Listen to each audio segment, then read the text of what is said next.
ಶ್ರೀ ಗುರುಭ್ಯೋ ನಮಃ. ಹರಿ ಓಂ. ಕೃಷ್ಣಾಯ ಯಾದವೇಂದ್ರಾಯ ಜ್ಞಾನಮುದ್ರಾಯ ಯೋಗಿನೇ ನಾಥಾಯ ರುಕ್ಮಿಣೇಶಾಯ ನಮೋ ವೇದಾಂತವೇದಿನೇ. ಬುದ್ಧಿರ್ಬಲಂ ಯಶೋಧೈರ್ಯಂ ನಿರ್ಭಯತ್ವಂ ಅರೋಗತ ಅಜಾಡ್ಯಂ ವಾಕ್ಪಟುತ್ವಂ ಚ ಹನುಮತ್ಸ್ಮರಣಾತ್ ಭವೇತ್.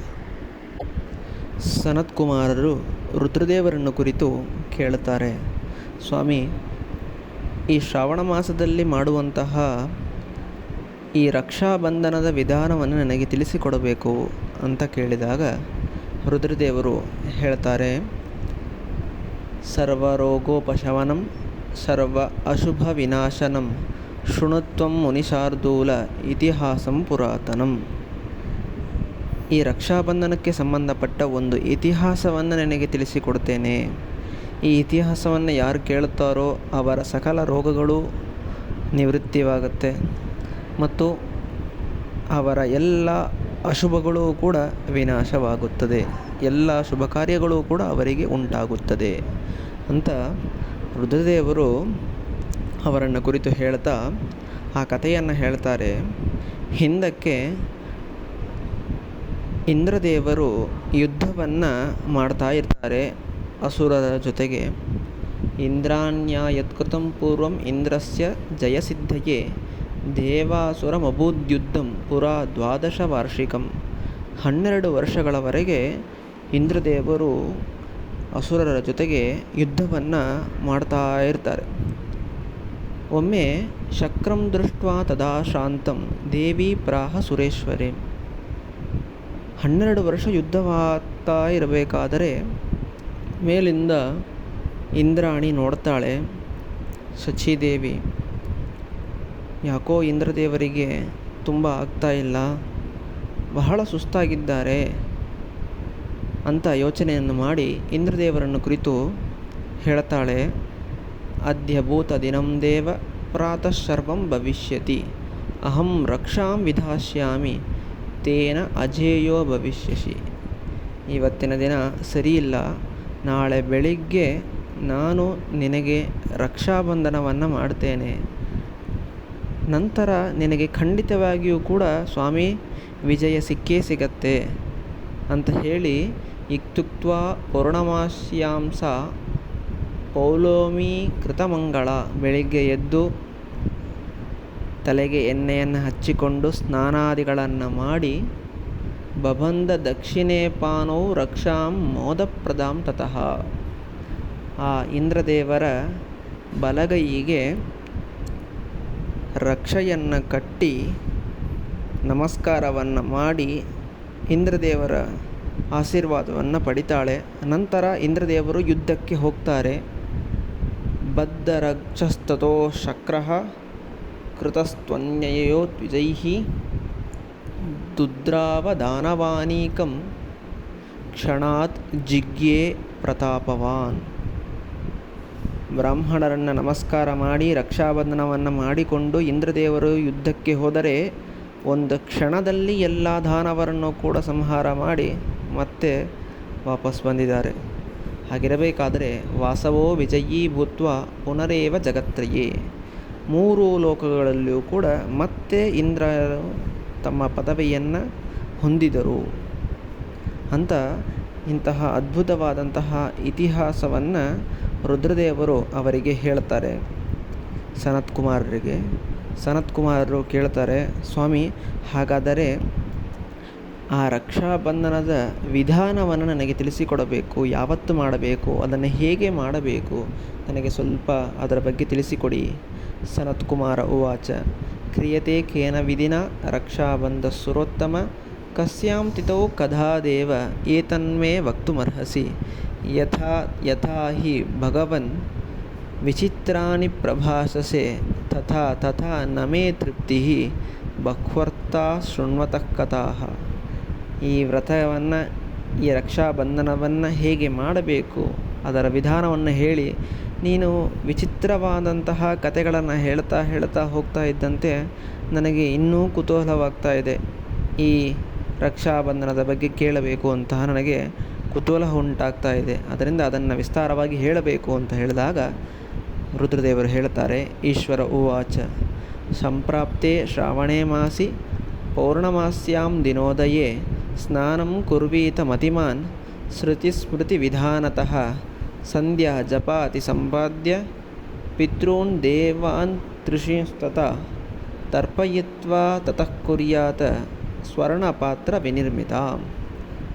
ಶ್ರಾವಣ ಮಾಸ ಶುಕ್ಲ ಪಕ್ಷದ ಹುಣ್ಣಿಮೆ ದಿನ, ಒಟ್ಟಾರೆ ಶ್ರಾವಣದ ಹುಣ್ಣಿಮೆ ದಿನ ಎದ್ದು ಬೆಳಿಗ್ಗೆ ಸ್ನಾನವನ್ನು ಮಾಡಿ ದೇವತೆಗಳಿಗೂ ಋಷಿಗಳಿಗೂ ಮತ್ತು ತನ್ನ ಪಿತೃಗಳಿಗೆ, ಜೀವತ್ ಪಿತೃಗಳಿದ್ದರೆ ಪಿತೃಗಳಿಗೆ ತರ್ಪಣವನ್ನು ಕೊಡಬಾರದು, ಒಟ್ಟಾರೆ ದೇವತೆಗಳಿಗೂ ಋಷಿಗಳಿಗೂ ತರ್ಪಣವನ್ನು ಕೊಟ್ಟು ನಂತರ ಬಂಗಾರದ ಕಲಶವನ್ನು ಇಟ್ಟು ಅದರ ಮಧ್ಯದಲ್ಲಿ ಹೈಮಸೂತ್ರೈಶ್ಚ ಸಂಬದ್ಧಾಂ ಮೌಕ್ತಿಕಾದಿ ವಿಭೂಷಿತಾಂ ಕೌಶೇಯತಂತುಭಿಃ ಕ್ಷೀರ್ಣೈಃ ವಿಚಿತ್ರೈರ್ ಅಮಲವರ್ಜಿತೈಃ ವಿಚಿತ್ರಗ್ರಂಥಿ ಸಂಯುಕ್ತಾಂ ಪದಗುಚ್ಛೈಶ್ಚ ರಾಜಿತಂ ಸಿದ್ಧಾರ್ಥೈಶ್ಚಾಕ್ಷತೈಶ್ಚೈವ ಗರ್ಭಿತಾಂ ಸುಮನೋಹರಾಂ ಸಂಸ್ಥಾಪ್ಯ ಕಲಶಂ ತತ್ರ ಪೂರ್ಣಪಾತ್ರೆ ತು ತೌನ್ಯಸೇತ್.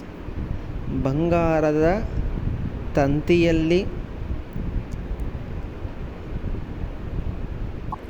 ಮುತ್ತು, ರತ್ನ, ಹವಳ ಮುಂತಾದವುಗಳನ್ನು ಪೋಣಿಸಿ ಅದನ್ನು ಅಲಂಕಾರ ಮಾಡಬೇಕು. ಮತ್ತು ಉತ್ತಮವಾದ ಸ್ವಚ್ಛವಾದಂತಹ ರೇಷ್ಮೆಯ ತಂತುಗಳಿಗೆ ಗಂಟನ್ನು ಹಾಕಿ ವಿಚಿತ್ರ ರೀತಿಯಲ್ಲಿ ಅದಕ್ಕೆ ಗಂಟನ್ನು ಹಾಕಿ ಹೂಗಳನ್ನು ಕಟ್ಟಿ ಅದರಲ್ಲಿ ಬಂಗಾರದ ರಕ್ಷಾ ತಾಯಿತನ್ನು ಪೋಣಿಸಬೇಕು. ತಾಯಿತವನ್ನು ಪೋಣಿಸಿ ಅದನ್ನು ಅಕ್ಕಿಯಲ್ಲಿ ಮುಚ್ಚಿಡಬೇಕು. ಮುಚ್ಚಿಟ್ಟು ಪೂಜೆ ಮಾಡುವಂತಹ ಸ್ಥಳದಲ್ಲಿ ಕಲಶವನ್ನು ಸ್ಥಾಪನೆ ಮಾಡಿ ಪೂರ್ಣ ಪಾತ್ರೆಯಲ್ಲಿ ರಕ್ಷಾ ತಾಯಿತವನ್ನು ಹಾಕಿ ಇಡಬೇಕು. ನಂತರ ರಮ್ಯವಾದಂತಹ ಸುಂದರವಾದಂತಹ ಒಂದು ಆಸನದಲ್ಲಿ ಅವನನ್ನು ಕೂಡಿಸಿ ಉಪವಿಶ್ಯಾಸನೇ ರಮ್ಯೆ ಸುಹೃದ್ಭಿ ಪರಿವಾರಿತಃ, ತನ್ನ ಎಲ್ಲ ಬಂಧು ಬಾಂಧವರಿಂದ ಕೂಡಿಕೊಂಡು ಆ ಸಹೋದರನನ್ನ ಎಲ್ಲ ಗಂಡು ಮಕ್ಕಳನ್ನು ಕೂಡಿಸಿ ಏನ ಬದ್ಧೋ ಬಲೀರಾಜ ದಾನವೇಂದ್ರೋ ಮಹಾಬಲಃ ತೇನ ತ್ವಾಂ ಅನುಬಧ್ನಾಮಿ ರಕ್ಷೇಮಾಚಲ ಮಾಚಲ. ವೈಶ್ಯಾನರ್ತನಗಾನಾದಿ ಕೃತ ಕೌತುಕ ಮಂಗಳಃ ತತಃ ಪುರೋದಶೋ ಕಾರ್ಯೋ ರಕ್ಷಬಂಧ ಸಮಂತ್ರಕಃ. ವೈಶ್ಯರನ್ನು ಕರೆಸಿ ಅವರಿಂದ ನರ್ತನವನ್ನು ಮಾಡಿಸ್ತಾ ಎಲ್ಲ ಬಂಧು ಬಾಂಧವರಿಂದ ಕೂಡಿಕೊಂಡು ಸಂತೋಷದಿಂದ ಹಾಡಾಡುತ್ತಾ ನರ್ತನವನ್ನು ಮಾಡುತ್ತಾ ಬ್ರಾಹ್ಮಣರನ್ನು ಪುರೋಹಿತರನ್ನು ಕರೆಸಿ ಮಂತ್ರಸಹಿತವಾಗಿ ಆ ಆಸನದಲ್ಲಿ ಕುಳಿತಂತಹ ವ್ಯಕ್ತಿಗೆ ರಕ್ಷಾಬಂಧನವನ್ನು ಮಾಡಬೇಕು. ರಕ್ಷಾಬಂಧನವನ್ನು ಮಾಡಬೇಕಾದರೆ ಯಾವ ಮಂತ್ರವನ್ನು ಹೇಳಬೇಕು ಅಂತ ಕೇಳಿದಾಗ ಅದಕ್ಕೆ ರುದ್ರದೇವರು ಹೇಳ್ತಾರೆ, ಈ ಮಂತ್ರವನ್ನು ಹೇಳಿ ರಕ್ಷಾಬಂಧನವನ್ನು ಮಾಡಬೇಕು.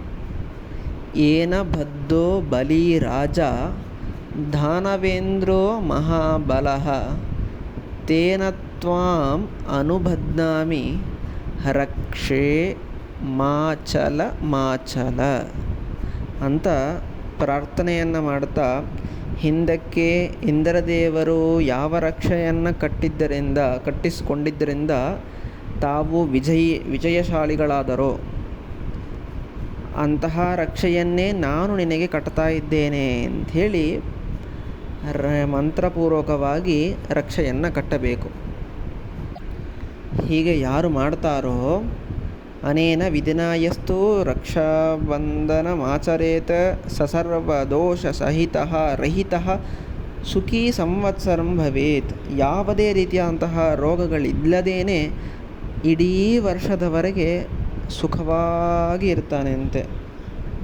ಆದ್ದರಿಂದ ಯಶ್ರಾವಣೇ ವಿಮಲಮಾಸಿ ವಿಧಾನ ವಿಜ್ಞೆ ರಕ್ಷಾ ವಿಧಾನ ದಿನಮಾಚರತೆ ಮನುಷ್ಯಃ ಆಸ್ತೆ ಸುಖೇನ ಪರಮೇನ ಸಸರ್ವಮೇಕಂ ಪುತ್ರೈಶ್ಚ ಪೌತ್ರ ಸಹಿತ ಸಸೃಜ್ಜನ್.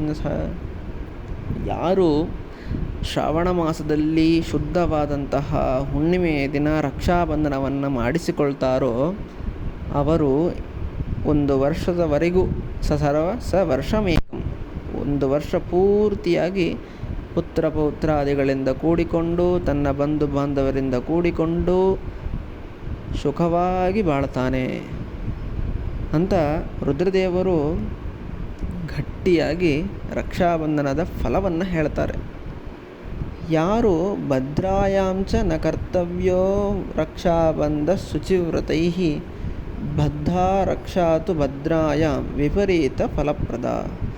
ಆದ್ದರಿಂದ ಹುಣ್ಣಿಮೆ ದಿನವೇ ಎಲ್ಲರೂ ಕೂಡ ಶ್ರಾವಣ ಮಾಸದಲ್ಲೇನೆ ಎಲ್ಲರೂ ಕೂಡ ರಕ್ಷಾಬಂಧನವನ್ನು ಮಾಡಿಕೊಳ್ಳಬೇಕು. ಭಾದ್ರಪದದಲ್ಲಿ ಯಾರೂ ಕೂಡ ರಕ್ಷಾಬಂಧನವನ್ನು ಮಾಡಿಕೊಳ್ಳಬಾರದು. ಮಾಡಿಕೊಂಡರೆ ವಿಪರೀತ ಫಲವಿದೆ. ಅವರಿಗೆ ಸುಖವಾಗ್ತದೆ ಅಂತಂದರೆ ಅಲ್ಲಿ ಎಲ್ಲರೂ ಕೂಡ ದುಃಖಿಗಳಾಗ್ತಾರೆ ಮತ್ತು ಎಲ್ಲ ವಿಧವಾದಂತಹ ರೋಗ ರುಜಿನಗಳು ಅವರಿಗೆ ಬರುತ್ತದೆ. ಅದರಿಂದ ವಿಪರೀತ ಫಲ ಎನ್ನುವುದು ಭದ್ರಾದಲ್ಲಿ ಬರುತ್ತದೆ. ಅದರಿಂದ ಯಾರೂ ಕೂಡ ಭಾದ್ರಪದದಲ್ಲಿ ರಕ್ಷಾಬಂಧನವನ್ನು ಮಾಡಿಸಿಕೊಳ್ಳಬಾರದು. ಶ್ರಾವಣ ಮಾಸದ ಹುಣ್ಣಿಮೆಯ ದಿನ ಎಲ್ಲರೂ ಕೂಡ ರಕ್ಷಾಬಂಧನವನ್ನು ಮಾಡಿಕೊಳ್ಳಬೇಕು ಅಂತ ಸ್ಕಾಂದ ಪುರಾಣದಲ್ಲಿ ರುದ್ರದೇವರು ಸನತ್ಕುಮಾರ ಸಂವಾದ ರೂಪವಾಗಿ ನಮಗೆ ರಕ್ಷಾಬಂಧನದ ವಿಧಾನವನ್ನು ತಿಳಿಸಿಕೊಡುತ್ತಾರೆ. ಹರಯೇ ನಮಃ. ಶ್ರೀಕೃಷ್ಣಾರ್ಪಣಮಸ್ತು.